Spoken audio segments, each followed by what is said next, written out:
Hello everyone, welcome back to my YouTube channel.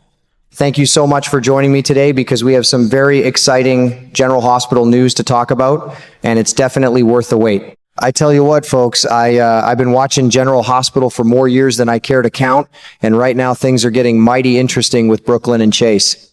You know, I was sitting there the other day thinking how life can turn on a dime, just like in Port Charles. Brook Lynn's been carrying around a heavy load of guilt lately because she believes she had something to do with Jordan's accident.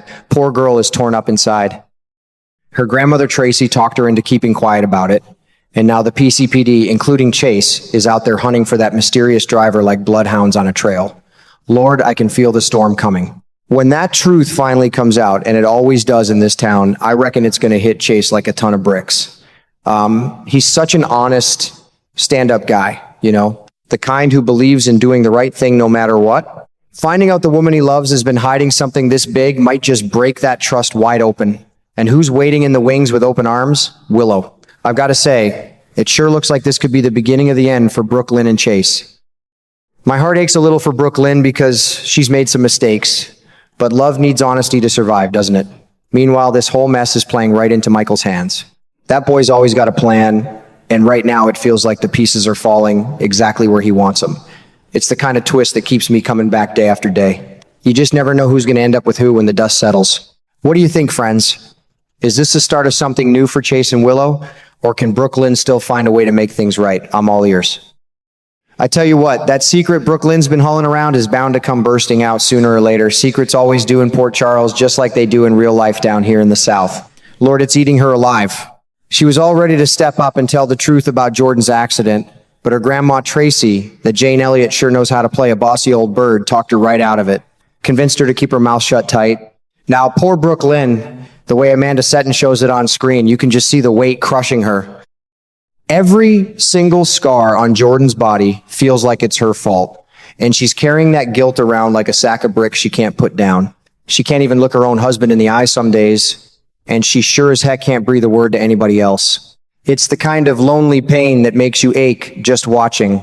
And don't get me started on how Tracy's the one really stirring the pot here. She means well in her own pushy way, but sometimes family meddling just makes everything 10 times worse. Brook Lynn, we all call her BLQ around here, is stuck living with this heavy heart, wondering if she'll ever feel clean again. Then you've got Curtis over there making a mountain out of a molehill. Donnell Turner plays him with that big protective energy, and I get it, Jordan got hurt bad, but it sure doesn't sound like the driver was the only one at fault. Curtis is pushing so hard you'd think this was the crime of the century.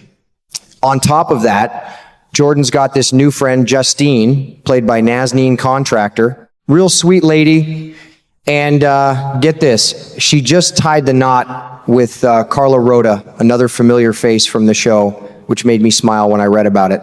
Anyway, Justine's out there telling the PCPD they need to drop everything and hunt down that mystery driver like there's nothing else going on in town. I'm sitting here thinking maybe they ought to put those resources towards some of those unsolved murder cases piling up instead, but what do I know? I'm just an old fella watching from my recliner, and right smack in the middle of all this mess is Chase.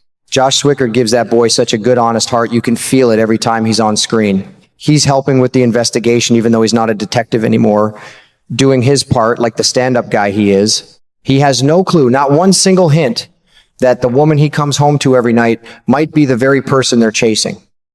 Heck, it's still not even clear if Brook Lynn was the only one mixed up in that accident. There could be others tangled in it too. But when the truth finally spills out, and mark my words, it always does in this town, I figure Chase is going to be madder than a wet hen. He's the kind of man who lives by doing right, and finding out his wife lied to him and kept something this big hidden, that's going to cut him deep, especially if it puts their shot at adopting little Phoebe in jeopardy. That baby's their dream, and this secret could snatch it right away. I hate to say it out loud, but this feels like one of those cracks in a marriage that's hard to patch. Love can weather a lot of storms, but when trust gets broken like this, it's mighty tough to glue back together. Brook Lynn's got a good heart under all that guilt, and Chase is as loyal as they come, but sometimes the truth has a way of changing everything. I've seen it happen in my own life. Little lies grow into big walls between folks who really care about each other. Right now, I'm just glued to the screen, wondering how they're going to climb out of this one. It's the kind of storyline that keeps an old man like me coming back every day, hoping for a little redemption somewhere down the road. I tell you what, friends, if you've been following General Hospital like I have for all these years, you can see the writing on the wall clear as day. Behind all this accident drama, Chase has been hanging around Willow for quite some time now. It's not just friendly neighbor stuff either. The way Josh Swickard plays him, you catch those little extra glances, that soft look in his eyes whenever Caitlin McMullen's Willow comes on screen. He still carries a torch for his old flame, even while he's married to Brook Lynn.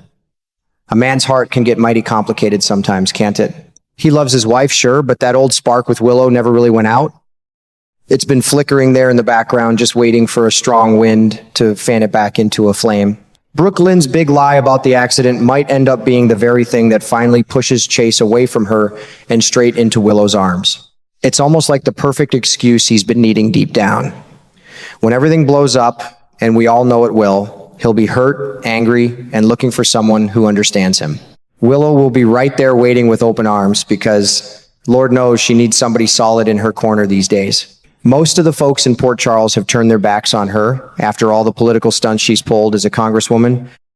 They've been whispering, judging, and shutting her out left and right, but not Chase.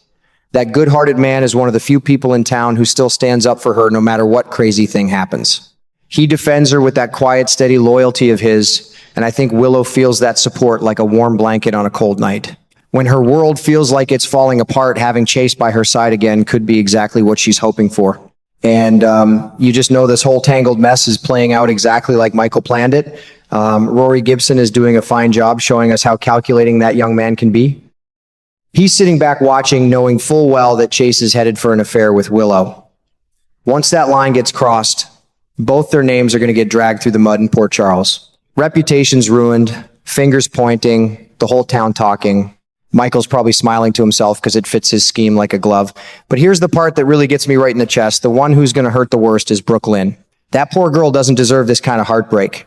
She's already drowning in guilt over Jordan's scars, carrying a burden that's way too heavy for her young shoulders. She loves Chase with everything she's got, and the thought of losing him to Willow is going to shatter her. I've seen enough real-life marriages fall apart to know how deep that kind of pain cuts. She made mistakes, sure, but she's got a good heart. And watching her world crumble while her husband drifts away, well, that's going to be hard to watch. I've lived long enough to learn that little lies have a way of growing into big walls between people who truly care about each other. This one might just be the crack that splits Brook Lynn and Chase apart for good. Love can survive storms, fights, and even tough times. But broken trust is a mighty hard thing to rebuild. I find myself yelling at the TV some days, hoping Brook Lynn finds the courage to come clean before it's too late, or that Chase remembers what they built together. But the way the story's heading, it sure looks like Willow might be getting her man back, and Michael's plan will roll right along. What do you think, friends? Do you believe this lie is going to push Chase farther away from his wife and pull him closer to Willow? I'd sure love to hear your thoughts, because this storyline has me hooked every single afternoon. It feels so real, like the kind of complicated love and mistakes we all see in life. Can't wait to see what happens next.